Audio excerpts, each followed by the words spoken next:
Shalom teman-teman, kita akan kembali kepada kelas persiapan kita di KPS minggu keempat di bulan Juni 2022. Kita akan kembali belajar dari Lukas pasal yang ke-9 ayat 41 sampai dengan 61. Jika minggu yang lalu dari 5 roti 2 ikan kita belajar bahwa Tuhan bukan hanya meminta apa yang ada dari kita, apa yang ada padamu, tetapi Tuhan juga membutuhkan ketaatan dari setiap kita untuk bergerak bersama dengan Tuhan. Ketaatan untuk mengerjakan pekerjaan Tuhan dengan cara Tuhan dan bukan dengan cara kita. Karena ketika kita mengerjakan pekerjaan Tuhan dengan cara kita, maka kita akan menemui berbagai macam kemustahilan dan akibatnya kita akan menyerah. Tetapi ketika kita mengerjakan pekerjaan Tuhan dan dengan cara Tuhan, maka kita bukan hanya melihat mukjizat, namun juga akan menjadi pelaku-pelaku mukjizat. Nah, untuk bisa menyerahkan apa yang ada pada kita kepada Tuhan dan bergerak berdasarkan pimpinan Tuhan dan dengan cara Tuhan, maka dibutuhkan komitmen yang total dari setiap kita. Itulah tema yang akan kita pelajari di KPS minggu keempat ini, yaitu murid Kristus memiliki komitmen yang total. Seperti biasanya, kita akan mengajak jemaat untuk membaca bagian firman Tuhan ini bersama-sama, kemudian ajak untuk memparafrasekan, atau teman-teman boleh memparafrasekan supaya memudahkan bagi jemaat untuk memahami teks ini dengan bahasa kita sendiri. Lalu seperti biasa, ajak jemaat untuk menemukan apa yang kita pelajari tentang Tuhan, atau ajak jemaat untuk memperhatikan kata, kalimat atau ayat tertentu, lalu tanyakan, adakah di dalam ayat ini atau kata-kata atau kalimat yang kita baca, kita mengenal Tuhan lebih dalam lagi. Dari teks ini kita bisa belajar beberapa poin tentang Tuhan. Yang pertama, ketika waktunya tiba, Tuhan Yesus Kristus mengirim utusan-utusannya untuk mempersiapkan jalan baginya. Hal ini bisa kita lihat di ayat 41 sampai dengan 52. Jadi waktu Tuhan, ketika waktunya tiba, maka Tuhan akan mengirim utusan-utusannya untuk mempersiapkan jalan baginya, supaya ia bisa menjumpai jiwa-jiwa yang sangat dikasihinya. Seperti di dalam Markus pasal 1 ayat 2 sampai dengan 4, Tuhan mengutus Yohanes Pembaptis untuk mempersiapkan jalan baginya. Dari ayat kita baca ayat 52, Tuhan mengutus para muridnya untuk mendahulunya berjalan ke Samaria, karena Yesus hendak menuju ke Samaria.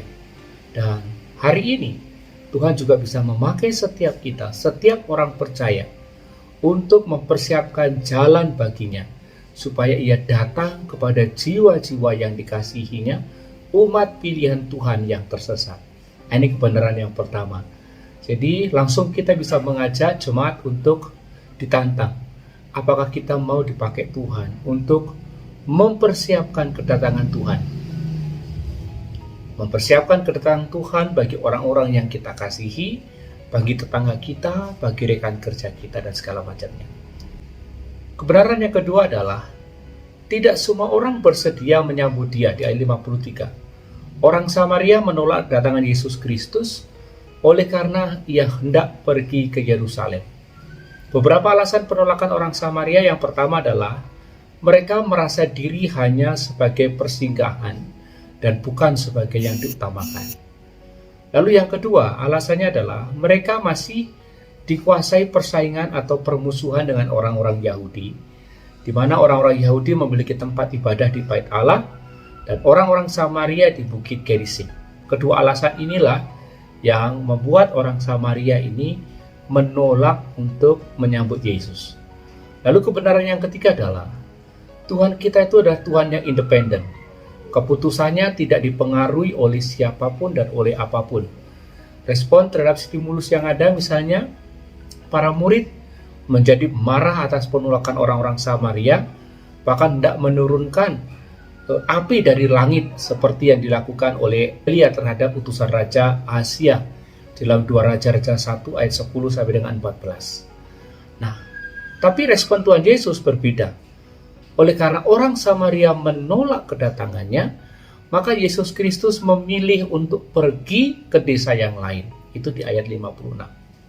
Jadi hal ini pun juga bisa kita langsung pelajari dalam kehidupan kita, bahwa tidak semua orang akan menyambut berita Injil dengan baik. Ada juga yang akan menolak oleh karena alasan-alasan yang mereka punya dan mereka pandang adalah baik. Itu kebenaran yang ketiga.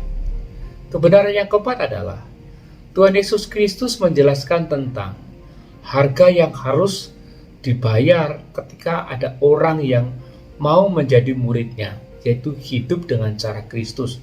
Ayat 57 sampai dengan 58, maupun Lukas pasal 9 ayat 27, yaitu memikul salib, menyangkal diri dan mengikut Yesus. Nah, motivasi yang keliru dalam mengikut Yesus Kristus itu akan berujung kepada penyesalan yang tiada berujung. Itu ditunjukkan oleh orang pertama yang berkata kepada Yesus yang tanpa diminta itu. Dia langsung berkata, "Guru, kemana saja engkau pergi, aku akan ikut engkau." Nah, ini motivasinya terburu-buru. Kemudian kebenaran yang kelima, yaitu tidak semua orang menyambut ajakan Yesus Kristus dengan sukacita. Beberapa alasan, misalnya orang yang kedua, yaitu dia menunggu bapaknya mati di ayat 59 sampai dengan 60. Dalam teks kita hari ini disebutkan orang tuanya belum mati, namun bisa disebutkan orang tuanya masih dalam usia lanjut dan sedang menuju kematian, kira-kira seperti itu. Apa yang dipelajari dalam bagian ini? Mengapa orang menolak ajakan Yesus?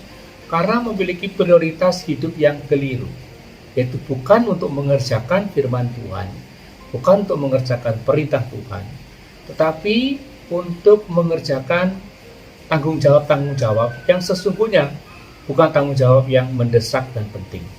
Kemudian yang kedua adalah orang yang ketiga, dia akan pamitan dahulu dengan keluarganya. Itu ayat 61 sampai dengan ayat 62. Di mana kalau keluarganya tidak mengizinkan, maka orang ini tidak akan mengikut Yesus. Jadi disinilah kita belajar tentang pengabdian yang keliru, hati yang mendua.